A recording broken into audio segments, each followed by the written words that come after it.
thing of rare beauty, black bordered wings of brilliant orange. Yet hidden within that tiny brain is one of nature's unexplained mysteries.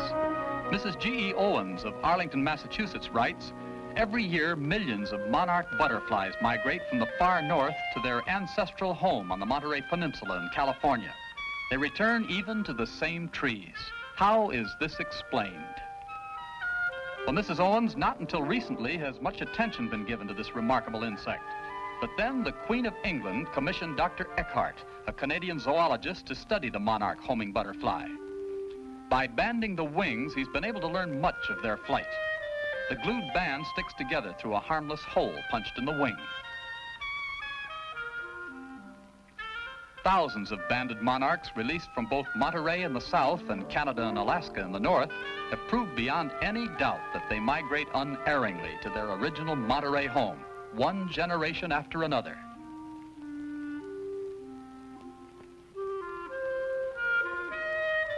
We also know why they are safe in their long migration. The monarch feeds on the milkweed plant, making it distasteful to any bird. The voracious blue jay may catch a monarch, but he'll never eat it. The strange mystery begins each spring when the mating urge calls it north to many wooded areas of Canada and Alaska. They settle in fields of milkweed. The females lay their eggs and then die.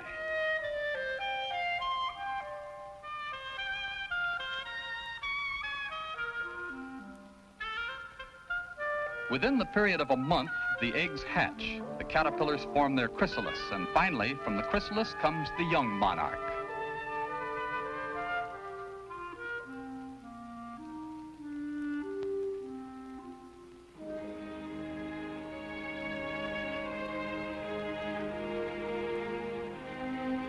Through the warm months, they remain in the north to feed and grow. But in September, with the first breath of chill air, they rise and turn their way south. From every area, they begin their flight, some tribal instinct calling them in one direct line toward their traditional winter home. None ever turns back. But how do they know where to go? Some think their odor and strong sense of smell is part of the answer. One monarch can detect another from 2 miles away. But that hardly explains a migration of thousands of miles. They fly from 20 to 25 miles a day, settle only to rest and feed, and then their airborne trip begins again, each one as though on a radio beam, always in a direct line, flying over natural barriers, never around. They come from many parts of Canada, even Alaska. From there, they've been known to settle on the rigging of ships far at sea.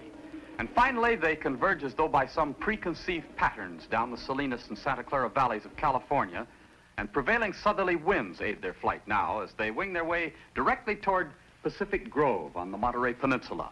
And this is their last hop across the 23-mile stretch of Monterey Bay in late October. Fishermen are often startled by great golden clouds of monarchs that appear in the sky to fly low above the harbor. But once across the bay, they still fly on, their homing instinct taking them to one spot, this cluster of Monterey pines, which has been set aside by the people of Pacific Grove as Butterfly Park. This has been their home for countless years. Here, molesting of butterflies is punishable by heavy fine or jail sentence, perhaps the only law of its kind in the world. At first, the vanguard, only a few settling on the treetops. Perhaps the pine rosin, which holds their scent from year to year, helps them find the right trees. But how could this explain their migration from so far away? They do not come for the milkweed because there is none in this area. Branches grow heavy with many thousands of beautiful swarming butterflies, often completely covering the trees.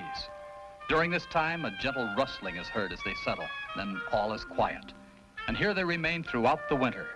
They grace their home like a garland or exotic Chinese lantern. But still we have no final answer to this, one of nature's greatest wonders, the homing butterflies of Pacific Grove at Monterey.